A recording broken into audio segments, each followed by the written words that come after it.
I feel like another player heading towards the same kind of breakup is Ja Morant. It recently was announced that the Grizzlies are entertaining trade ideas for Ja Morant.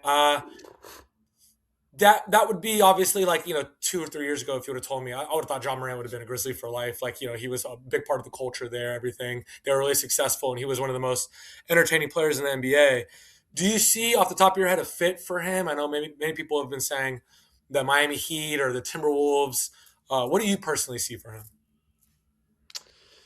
Man, it's tough because he's such a dynamic athlete that he he makes you excited thinking about him joining like a new situation. And then he's very particular with his game. So it's not just like an easy fit. He's not and again, this player is not as prominent as John Morant, but like Con right? He's a rookie. I'm just naming a name. He's not a superstar or anything like that yet, or obviously he's having a hell of a rookie year, but his game fits every team in the NBA. He plays the right way, doesn't take bad shots, and shoots the hell at the ball. Can score the ball, very efficient, consistent, simple to deal with, easy to deal with, no drama, no problems, stays out the way, does his job. That appeals to everyone. It appeals to everyone. A lesson in this jaw thing is no matter how up you are, there's a certain humility a star has to always remember and hold. And I'm not saying Jaw moves around without humility, but there was a time period there where it's the mistakes on his social medias and the stuff in the game, and then he had a problem with the coach. Then the coach got fired, and obviously his pops does his stuff on the sidelines. There's a lot. It's called baggage. Now, again, I don't got a problem with Ja Morant. I'm a big fan of him. I love his pops T. He's actually a friend of mine. Every time I see him, we give nothing but love to each other. But Austin Rivers doesn't have to deal with that every day. And it's easy when Desmond Bane and you and Jaren Jackson and this team that you had early on are winning games, going to the playoffs and competing and pushing teams to the brink. It's all good. Once things start to waver off and the team's not performing, and then Bane leaves, and this happens, and this guy gets fired, and now the team's not a contending team. But the behaviors and the actions, not that I'm saying they're wrong, but they're the same. They start looking at them different. It's like DeMarcus Cousins has always been DeMarcus Cousins. There's never a problem until he wasn't averaging 20 and 10 a game. And then it's like, oh, we don't want to deal with him. So I see this with Ja. Teams know this. And because of that, it's a very tricky spot with him because he's intriguing because of his talent. But then you think, okay, well, he's not a shooter. So it's like a team like a Bucks who's like desperate to make a trade. That doesn't make a lot of sense. I love Ja and Giannis on one end. It's like, man, I'm just thinking all these dunks and like this excitement. And on the other end, I'm like, man, they don't have a lot of shooting. Now, granted, that team has so many sharp shooters around them that maybe they can allocate something for that. But I would imagine what they'd have to give away to get Ja, I don't know what they'd have left anyway. So it'd just be like Ja and Giannis out there, two great players, but they're non-shooting players. So the teams would just pack the paint and just beat them with threes. You know what I mean? It's like going to a LA Fitness and you're going to 12. If one team shoots threes the whole game, the other team is just shooting layups. The team with threes is usually going to win the game most of the time. So it's just to break it down in the simplest terms. So There you go. it's like I don't know. He's so particular.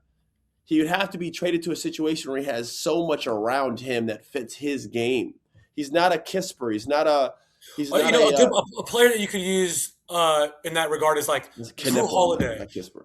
Drew Holiday, for example, Correct. right? Appeals to If everyone. your team already has a point guard, you could still bring in Drew Holiday. Like it's okay, right? Like they'd figure it out in the backcourt. You know what I mean? Like, or if your team doesn't even have a point guard, Drew Holiday could do that too. He's an One easy hundred fit. percent. One He's hundred an percent. easy And add-on. listen, this is and again, I want to make this clear. This isn't like a shot at Ja. It's just the reality of what his game is and everything that he brings as a package with him. We saw this similar just with Trey. Like Trey's a really good player. Has put up numbers for years. His value wasn't as high as what people thought it was.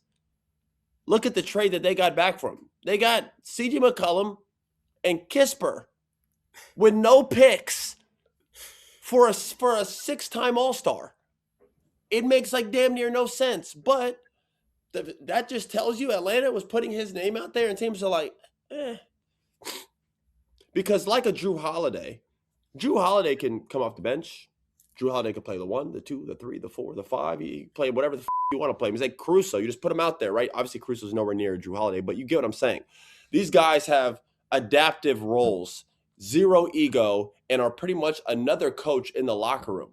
Teams love these guys. Not to say that people hate Ja. Ja ain't go to no team and coming off the bench and being okay with coming off the bench. Ja's not okay with not having his ball in his hands. He has to have the ball in his hands because otherwise he can't be Ja. He's not a sharpshooter. So he has to have the ball in his hands. All of these little dots, again, make it more complicated to move a man. Now, Trey can shoot, but Trey needs the ball in his hands. Trey's a very ball-dominant point guard. In fact, he's one of the most ball-dominant point guards we've seen in the modern-day game, him and Luka. So even though he's very good and he puts up numbers and he has all these accolades, again, respect to Trey, big fan of his game, he's hard to move. He also is a liability on defense. Some of these things, teams are just like, I don't know. So you saw that trade happen with the Wizards. That was the first domino for me, or like I should say, light bulb in my head went off like, oh, wow, some of these guys' values aren't as high as what people think they are. And I don't think it's just Ja, and I don't think it's just Trey. I think some of these middle-aged NBA players who are all-stars that still demand a lot and get paid a lot, value is not as high as what they think they are. Because so many teams are starting young. They're looking at this draft. They're looking at the draft after that. And they're like, teams want picks. I've never seen picks have more value in my life than right now in the NBA. So right now, when you look at some of these middle-aged, these 32, 31, 28, 29, been in the league for 8, 7, 9 years, something like that. Young, hey, Austin, honestly, a little younger than that, like Zion and Trey. Uh, that's kind of like in Ja Morant. These guys, like, they're not that even that old, but even LaMelo Ball, like, how much is it that the team is bringing down their value as well? If I can't tell. Like sometimes I feel like Man, these guys' value isn't that high, but is it the team that's not really like I don't uh, know.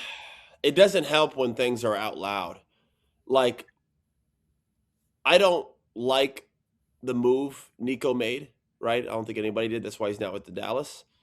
But at least there was no murmurs of him shopping Luka around. It happened quick. They did it under the radar. There's no room for drama.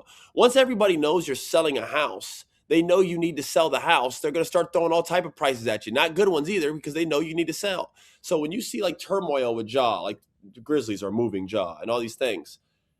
And again, I don't know how you control this because you have so many like leaks and Shams and all these guys have their jobs, but like it's just, I don't know how you do this. You know what I mean? It's just like, I don't know if the teams help with that stuff, especially when certain, like, you could see it and it doesn't help the value. It makes it harder to move the guy. I think teams sense that a team is desperate. But I don't know how much of an organization I could blame for that because I don't know what they could control. At the end of the day, you do have to have conversations, and if people are talking, they're talking. Like, it is what it is. I think people also have saw as soon as Jalen Johnson had this season, I think people are like, "Oh yeah, this is the year. This is it. Like, they're gonna move Trey now because this kid's special." It happens, so it's interesting. Another thing too for me with the John Morant situation specifically is like Zion, for example, when he plays, it feels like for the most part he's good. I don't know if the stats back me up on that. It's just about him being available. With John Morant, his actual play has been a little concerning. Like he doesn't get to the basket as much. His 3-point shot isn't getting better, right? Like so some of the stuff about his actual game is not trending the right way. Where with Zion, it's more like his availability, right? With Anthony Davis, it's availability. With Anthony Davis plays, numbers are good. The availability is never there. Would you trade for an Anthony Davis at this point if you were a contending team like the Raptors or No, you're not touching him? not AD, and I love AD. AD's my dog. He's a special player. He's a Hall of Famer, top 75 player. But where he's at in his career, he just gets injured so much, man. I mean, look at his list of injuries in Dallas.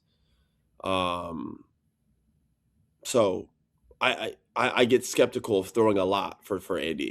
And now if it was AD for like a player or two, nothing too major, then that's fine. But if you're gonna throw like a couple picks in there and like two young players for a guy that's got however many years left playing, that of which who knows how much will be injury filled, God forbid. But just going off the history of He said recent they years said he at wants least, he wants an extension after this deal.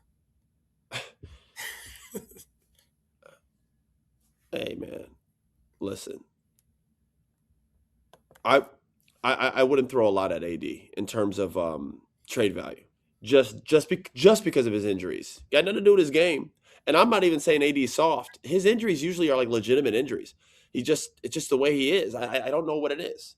This isn't the Pelicans when he was young and played a lot of games or early LA years. This is obviously man like dog. AD came in the same draft I came in. I have a podcast now. All right. Time has moved. So it's like to throw a whole bunch at him at his age where he's at, 32, 33 years old with all these injuries, how many years he has left, it doesn't make a lot of sense. A team like the Raptors, who are actually having an overachieving year, um, I think you just sit tight. Not for AD though. You know what I mean? Let's just wait for maybe a better name. I know now feels like the time because they have guys performing high and their values are high and they want to make some moves to maybe even get better. I don't know if AD is the needle that kind of threads it for them. To be honest with you. How would you feel about a team like the Miami Heat giving up like a Tyler Hero for a Ja Morant? And Miami Heat hoping, it's easy to get excited about, hey, if we bring in Ja Morant, what if we get the Ja Morant of a couple of years ago, along with Bam and some of these other guys, Khalil Ware, like this could be a good move. Would that excite you if you're Miami, or would you rather stick tight with Tyler Hero? Because I feel like Tyler Hero is another guy that the Miami. It feels like every year people talk about him potentially getting traded. Yeah, I mean, that one's not bad. That's one of the better moves I've heard, just in terms of fit. Ja gets to go somewhere, have the ball in his hands. You have, has athletes around him. You have Powell, you have Bam. I mean, they could find some shooting in there that they could sprinkle in around him. He's in an organization that's going to hold him accountable. You're going to have Ja, on a team that they take their body fat every Friday. You know what I mean? Like they're as strict as it comes. Miami, they do their due diligence with their players. That might benefit a guy like Ja. Oh, I just looked at my Yeah, phone and it said breaking: the Timberwolves have explored trading for Ja Morant. yeah, that's been going on a lot. Do you like the fit with Ant? I mean, that Timberwolves team better than most. Um, yeah, depending on what they give up, man. Again, like I don't want just Ja and Ant. Again, I love Ja, but he could crowd the paint for Ant. So it just depends on what you're able to get off. What are they moving for Ja Morant? You know what I mean? If it's not Julius Randle's involved in this, then you're gonna have Julius, Ja, and Ant. There are zero spacing on that floor, and they're three guys that have to make. No offense to all three of them, because they're all three great, talented players, but their greatness comes with the ball in their hands. All right, it's not a Drew, it's not a Clay. These aren't spacers. They're not floor spacers. These guys aren't hustle guys. They're not hard. These are offensive minded, scoring guards and a power forward. And neither of them are, with the exception of Ant, are like, Julius is a pretty damn good shooter as well. But they both take their time with their shot. It's not like Ant's not coming off pin downs, catching it, throwing it, going off another pin down, spot shot. There's not, see how much movement is involved. He's more of coming off, get it. Now he's going to come off a pick and roll, stutter step back, three. So I don't know how that fits, but I can tell you people would be very excited. Now, the argument would probably be, well, okay, Austin, we've had this Timberwolves team here now for a few years. We're good, but we're not good enough. So we've run into a wall. This is a move that can maybe bring some excitement to us. Maybe we need another playmaker than Ant. Michael Conley's old. We need a guy. Maybe Michael Conley gets to go back to Memphis and finish where he started. You throw him in as a bonus. Maybe you get like Michael Conley. Obviously, you'd have to have a premier player to get Ja, and then you bring Ja in. Now you got this kind of energized. I mean, you talk about must-see basketball, the ticket sales. People going to see, Ja Morant and Anthony Edwards on the same team, the high-flying guards of the league. People would be very excited, and I understand from the Timberwolves front office standpoint, they're like, we've had this team now for 3 years straight, man. The argument would be, well, you've gone to the conference finals 2 years straight too. Let's not run away from that. You're not too far Right. away, man. Yeah. So, forget the regular season's the regular season, but you guys go to the playoffs and have done pretty damn well with this squad. So let's not just piss away. Jaden McDaniels just can't be thrown away here. Do you understand what I'm saying? We got to be careful about what we're giving up for Ja, is all I'm saying. I do like it. That's one of the better fits. But, yeah.